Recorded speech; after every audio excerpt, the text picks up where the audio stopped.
எனக்கு தெரியாம நான் விஷம் சாப்பிட்டேன்னா அது எதுவுமே பண்ண முடியாது. விஷயம் அவங்க வேலை அவங்க பண்ணுவாங்க.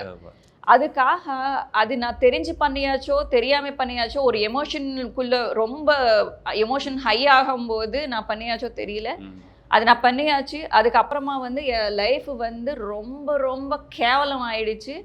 அப்புறமா வந்து என்ன மக்கள் வந்து ட்ரீட் பண்ற விதானம், ரெஸ்பெக்ட் கொடுக்குற விதானம், அப்புறமா வந்து எனக்கு சான்ஸ் வருதுக்கு யோசிக்கிற விதானம் எல்லாம் பார்த்தா 99% ஆஃப் பிஹேவியர் சேஞ்ச் ஆயிடுச்சு எல்லாருக்குள்ள. நான் என்னோட ஃபேஸ் பார்க்கும்போது அவங்க மூஞ்சி சேஞ்ச் ஆயிடும். இவங்க ஒரு கான்ட்ரவர்ஷியல் பர்சனு, இவங்க பேசுறது எல்லாமே உண்மை இருக்காது, எல்லாரும் திட்டுறதுக்கு தான் திட்டுவாங்க இவங்க, இவங்களுக்கு வாய ஜாஸ்தி, இவங்களுக்கு ஹெட் வெயிட் அதிகம், இவங்களுக்கு கூப்பிட்டாச்சுன்னா இல்ல பொய் சொல்லுவாங்களோ, யாரோ ஒரு ஆர்டிஸ்ட்